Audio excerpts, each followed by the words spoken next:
The Signal Oil Program, The Whistler.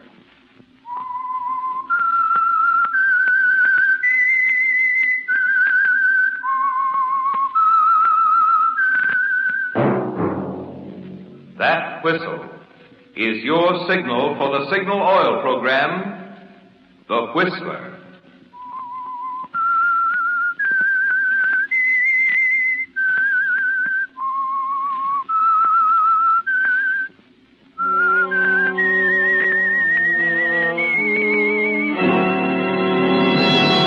I am the Whistler, and I know many things, for I walk by night. I know many strange tales hidden in the hearts of men and women who have stepped into the shadows. Yes, I know the nameless terrors of which they dare not speak.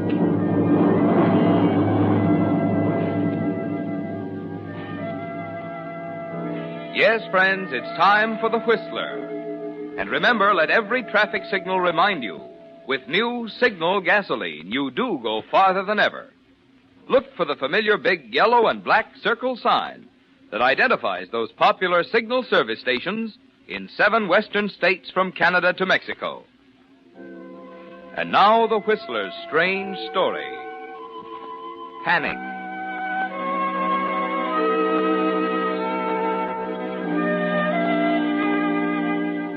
Leora had been on his mind all morning. He tried not to think of her, tried to throw himself into the office routine, dragged out all the things he'd set aside during the past month, told his secretary they were going to work late.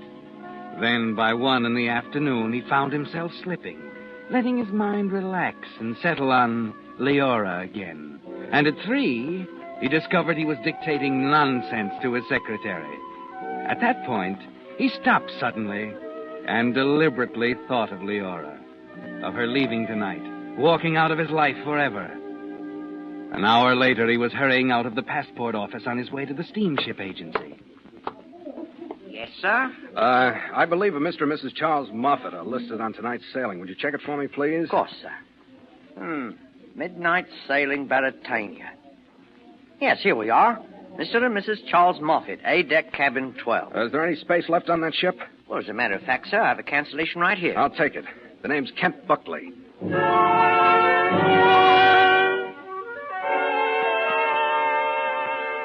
That's the way it is, isn't it, Kent? You agree to be sensible, to remember that she's married to respectable, wealthy Charles Moffat, surrounded by signs that say, "Keep off the grass," in big red letters. But it's always been hard for you to be reasonable where Leora's concerned, hasn't it? Yes, Kent. And it's certainly not reasonable for you to be taking the elevator to the 10th floor of the Park Lane Apartments that night at 9 o'clock, just 3 hours before sailing time, and walking down the corridor to Leora's door.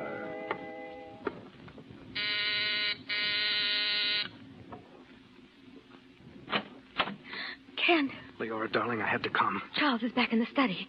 You've got to go. I don't give a hang where Charles is. I'd just as soon have it out with him right now. I couldn't get you out of my mind. But we agreed to forget it. Did you? No. Neither did I. There's no sense to this, Kent. We're leaving in an hour. That's why I came, Leora. I'm going too. What are you talking about? I got passage this afternoon. I'm not going to let him take you away. Oh, Kent.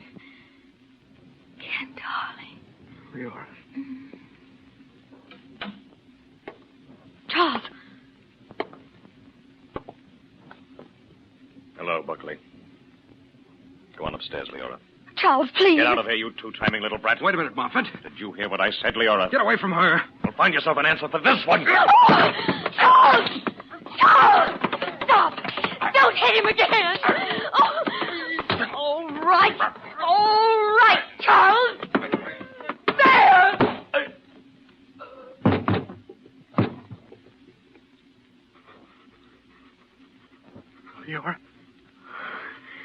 Leora, that poker, you... Wait a minute. He's not breathing. He's not... You killed him. Yes. I meant to kill him.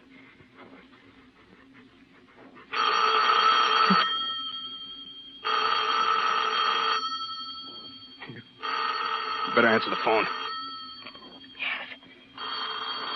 Yes, of course.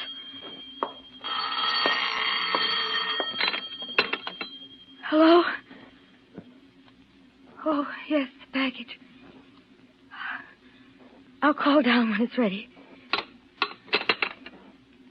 The expressman's downstairs. Wait a minute. Let me think. I gotta think. Oh, Leora, please. Oh, what have I done? Ken, what have I done? Come on, you better sit down. There. Think. We gotta get rid of him some way. There's no way. We're on the 10th floor. We got 3 hours till sailing time. 3 hours. We'll never get away. There's no use trying. The baggage. Wait a minute. Leora, where are the steamer trunks? In the study. Come on. Okay. It's no use. Oh, we've got a chance. Whose trunk is this? Charles.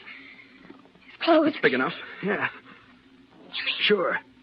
He's going in it. Come on. Help me get it open.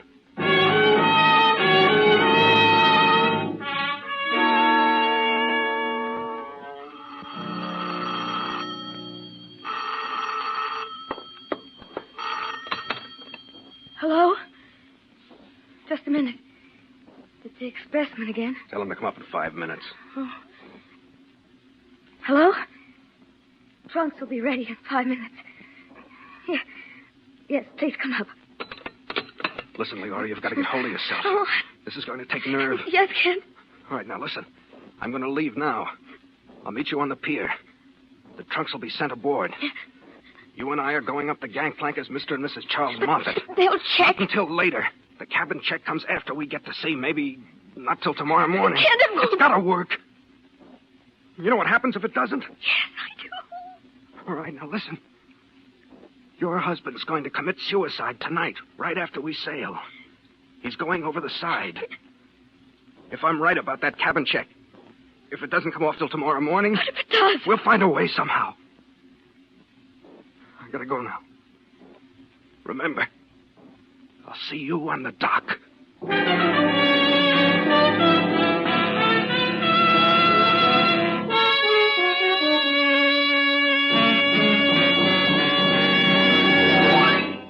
With the prologue of tonight's story, Panic, the Signal Oil Company brings you another strange story by The Whistler. You hear people say there's a reason for everything. Well, there's certainly a reason why, in just 14 years, the Signal Oil Organization has grown from a mere handful of stations in Southern California to almost 2,000 dealers, serving 7 western states from Canada to Mexico. Briefly, that reason is quality of product.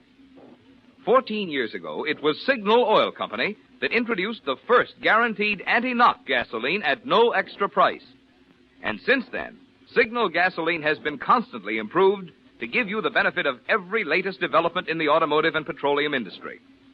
In today's new Signal gasoline, for instance, the atoms in gasoline molecules have actually been rearranged to create amazing new power.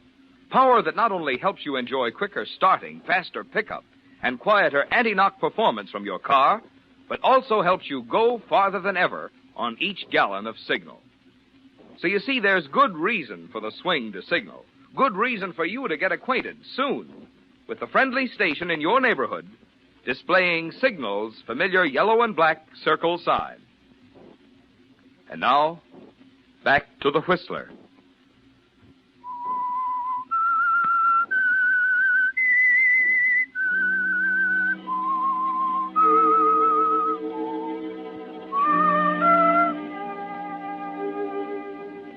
Well, Kent, you know what panic is now.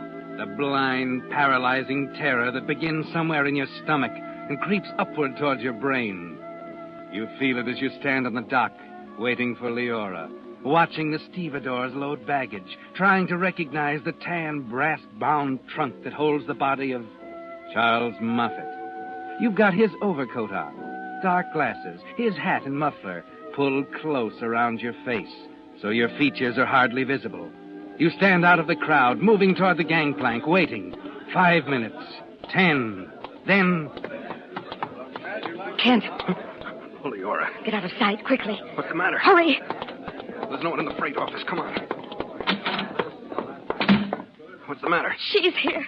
I forgot all about her. Who's here? Alice Merton, the friend of Charles. I just saw her, then I remembered. Kent, she's going too. She's on the same ship. Good Lord, where is she now? Wait a minute. Let me look. Over there. That woman in blue talking to the purser. Oh, yeah. Oh, Kent, if she ever sees you, we're... Wait. She's turning away. Going back to the waiting room. Looking for us, probably. If we can get to the cabin we're in, you can tell her I'm sick, can't see anyone. Well... As soon as I can get away, I'll leave the ship by the visitor's gangplank and come back on board under my own name. Understand? I think so. All right. Let's go.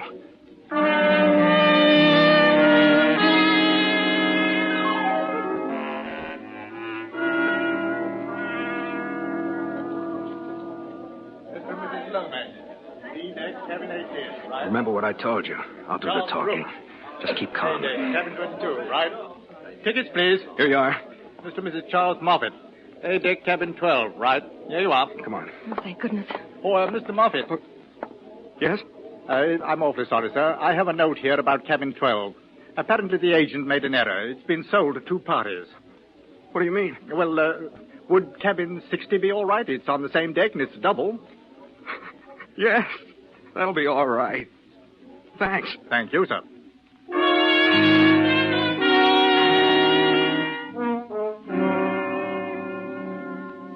This way, Mr. Moffat. Right down at the end of the deck.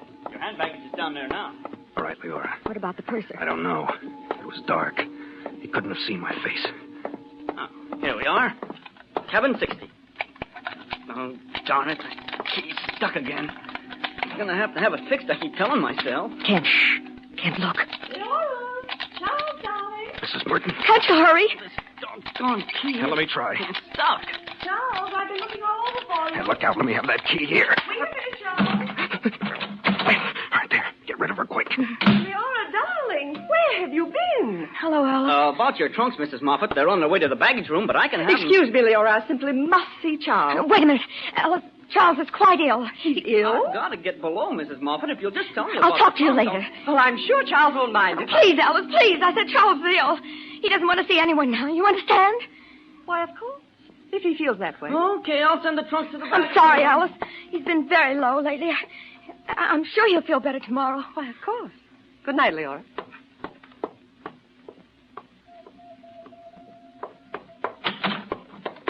Well, that was a close one. I've got to sit down. What about the baggage? I don't know. I couldn't hear what he was saying. Something about the baggage room. We'll have to get it later. I hope they don't make the cabin check tonight. All ashore, let's go to shore. Oh, I gotta get off. The overcoat. Oh, yeah. There. Now listen. Forget about the body.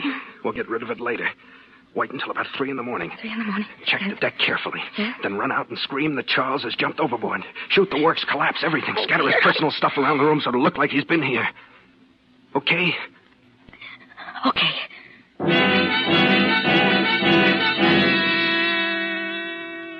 Yes, Kent. Panic is a terrible thing, isn't it?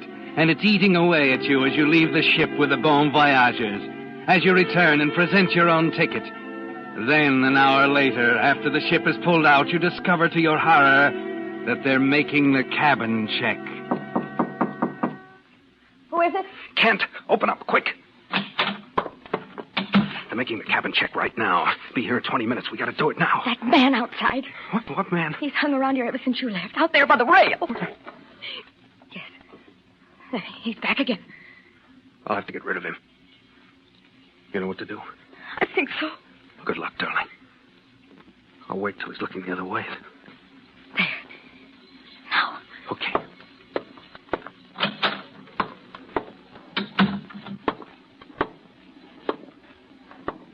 Nice night. Oh, you startled me. I didn't see you. Sorry. Cigarette? No, thanks. I got a cigar here. Buckley is my name. Grayson. Glad to know you, Buckley. Uh-huh. First trip? Well, matter of fact, it is. We'll have a drink on it at the bar down on the next deck. No, thanks. I don't drink. Oh. Been over the ship? Yeah? Nice tub at that. Well, I was just about to take a walk around the deck. How about joining me? Oh, you better stick around. Purser's collecting the tickets. Maybe afterwards, huh? Yeah, all right. Mhm. 10, Robert. Oh, there they are now. Yeah, there. Oh, what's wrong? My heart. Doctor. Hey, good Lord, Purser! Purser! Yes, sir? This man's had a heart attack.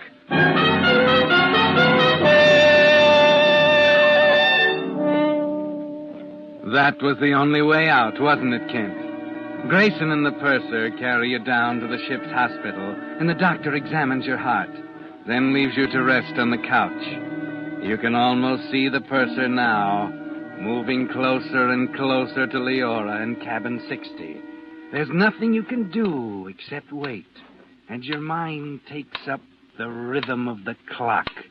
He's at cabin 20 now, 22, 24. 26. 28. 30. 32.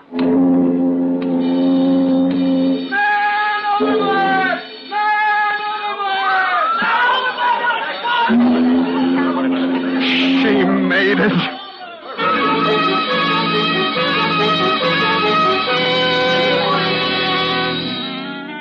You race up on deck. The ship is turning around. Searchlights are playing in long arcs across the water. The passengers, officers, members of the crew stand at the railings, trying to see through the blackness. And Leora's on deck outside the cabin, Quiet, please. following instructions.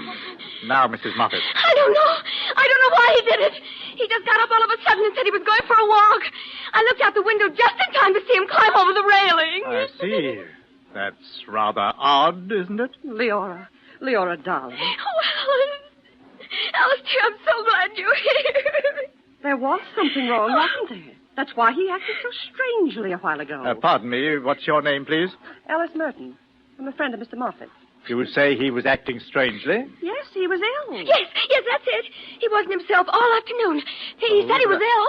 That's hardly a reason for suicide. I beg your pardon. Yes? Mr. Moffat had every reason for suicide. My name's Grayson. I'm one of his creditors. I see. I took passage on this ship because I suspected he was leaving the country to escape his financial obligations. Oh. Why, I didn't know. Well, I'm sorry, Mrs. Moffat. I'd better take you down to the dispensary, Mrs. Moffat. The doctor will give you a sedative. Oh, this is There, so... there, now. Everything's going to be all right.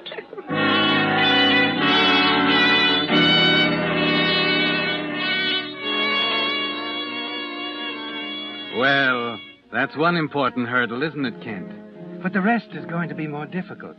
There must be no way for anyone to connect you and Leora, to link up your convenient heart attack with Charles Moffat's suicide. You have to take advantage of every moment the two of you are alone together. For example, as you are resting side by side on the beds in the ship's hospital, the doctor goes out for a moment. Did I sound convincing? Wonderful. Grayson was a blessing in disguise. We can take our time now. Yeah, 3 more nights. Get into Southampton in the morning of the 16th. If that trunk ever gets into customs... Don't even think about it. We gotta be careful. I'm worried about Grayson. I know. Look, I'll be in the lounge tomorrow morning after breakfast reading a magazine. You can come in. Shh. Here you are, Mrs. Moffat. Take 2 tablets tonight and a glass of water. Make you sleep. Thank you, Doctor. Mr. Buckley, I'm awfully puzzled about your heart. Well, it's only happened once or twice. Seems perfectly normal. Strange, isn't it?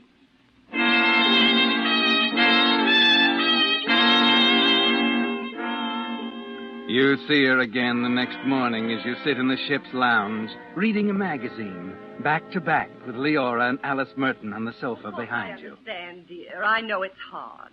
After all, I thought as much of Charles as you did, but it's not going to help any to sit alone in your room and brood over it. I know it, Alice. I'm going to see the deck steward. Perhaps we can arrange a game of shuffleboard. I'll be right back. Kent, Grayson's been talking to the doctor. your heart? Yeah, he's beginning to wonder, too. Check the baggage clerk. I'll send the trunk up any time I want it. Good. When? Not till we're ready. You'll have to help me. I can't lift him alone. I know it.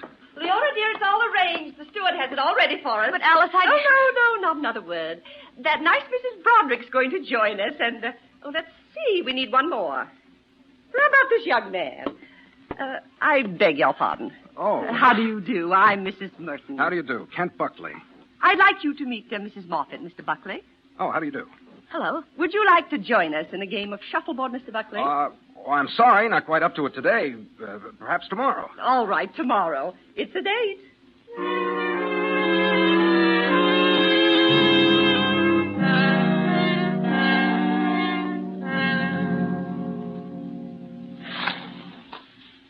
Good shot, Leora. Your turn, Mr. Buckley. All right, here goes. The deck watches last night. Yes. And here comes another one, Mrs. Merton. All right. Oh, not bad. 10 points. Just getting warmed up. We'll do it during the captain's dinner. That's on the last night. Why are we doing What are you waiting for? Hurry up. Oh, just a second. It's our best chance. Everyone will be there. Nobody on deck. All right, here's the last one. How's that? Oh, you're too good for me. Another 10. Now, where'll I get going? Kent, I don't see why. Skip it for now. Look, leave your green purse in the dining room today at lunch. I'll pick it up. My goodness, you two seem to be old hands at this game. Oh, we've just had a run of luck. Kent's never played... Oh, it's Kent, is it? Oh, I'm sorry. Mr. Buckley.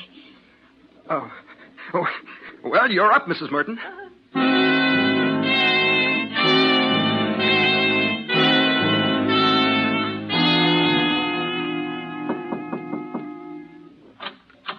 Is this your purse, Mrs. Moffat? Well, yes, it is. A gentleman found it in the dining room. Thank you very much. Here you are. Oh, thank you.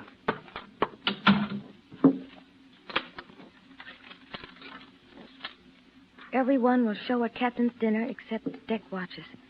Get trunk to cabin by 6. Dinner starts 6:30. Watch me and leave when I do. Meet at cabin. Kent.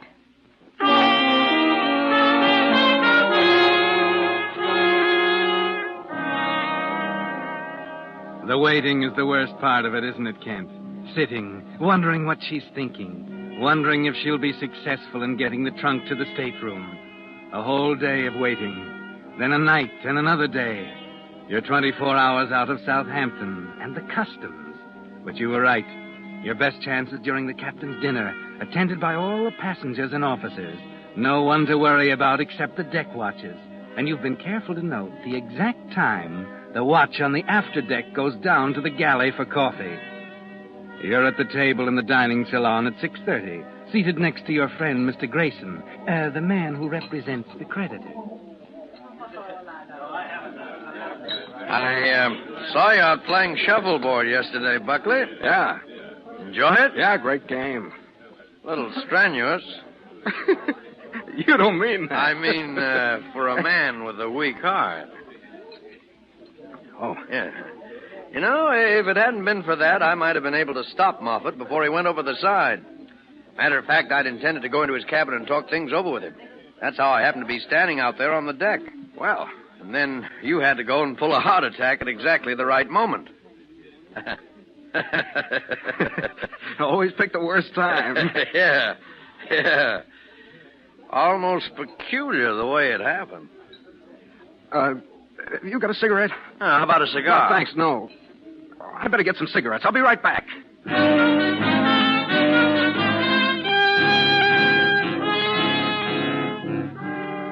That's right, Kent. Make sure Leora sees you leave, then head for the cabin. Once the body is gone, Grayson and the whole lot of them can be as suspicious as they choose. The decks are deserted. Everything is right, isn't it, Kent? Exactly right. Is the trunk in the room? I had an awful time. He didn't want to send us out. Never mind that. Is it there now? Yes, it's All there. right. We can't be gone too long. Let's get going. Hurry. Don't touch the lights. I'm sorry. Okay. Where is it? It's right over there. Kent. It's gone.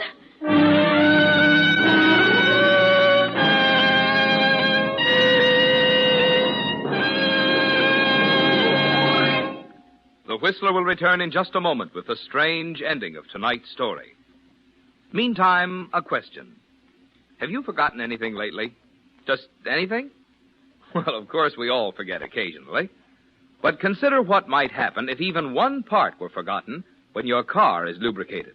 Excessive wear, a damaged part, and your car laid up. That's why your Signal gasoline dealer never trusts to memory when he lubricates your car. Instead, he uses Signal's famous check chart, on which the maker of your car shows every lubrication point. And your Signal dealer checks each point against this chart not just once, but twice, which is why it's called Signal Double Check Lubrication. What's more, your Signal dealer uses 9 specialized Signal lubricants, so each part will have the exact type of protection it needs for long, trouble-free service. This is just another example of the more thorough, conscientious service you get at independently operated Signal stations. Another reason why your Signal man is a mighty good man to know these days when you really want your car to go farther. And now, back to the Whistler.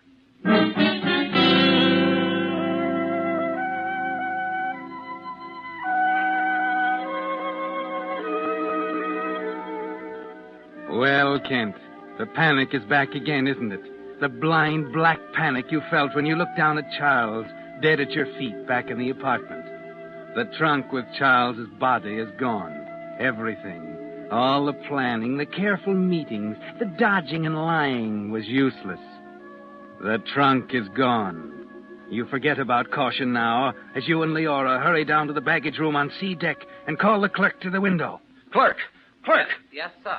What happened to the trunk Mrs. Moffat had sent up to her room this evening? Oh, I'm awfully sorry, sir. Where is it? Well, it seems... Well, come on, where is it? Perhaps the purser can explain. Excuse me, Mackay. Where is it, Purser? It was in my cabin at 6 o'clock. It was an error on my part, Mrs. Moffat. I neglected to inform the clerk. Inform him of what? Of the fact that due to Mr. Moffat's death, we have to impound all his personal effects as a matter of form. What? I'm sorry, Mrs. Moffat. It's simply routine. What do you mean? We'll have to hold the trunk here till we arrive. But it will be available to you after its contents are examined and itemized by the authorities. Oh. So you see, really there's no reason at all to become alarmed, is there?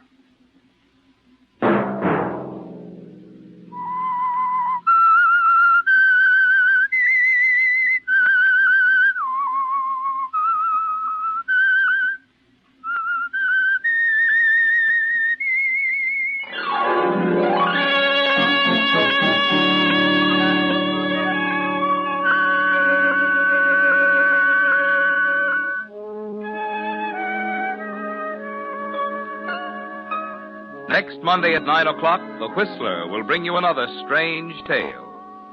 The Whistler is broadcast for your entertainment by the marketers of Signal gasoline and motor oil and fine quality automotive accessories, and by your neighborhood Signal dealer. This program, produced by George W. Allen, with tonight's story by Harold Swanton, music by Wilbur Hatch, is transmitted to our troops overseas by the Armed Forces Radio Service.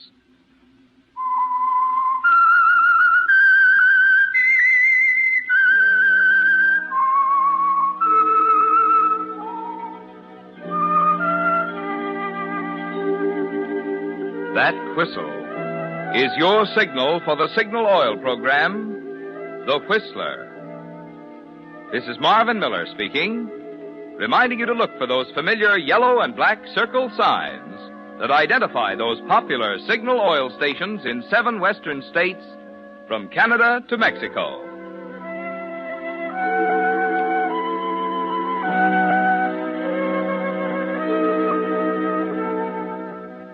This is CBS, the Columbia Broadcasting System.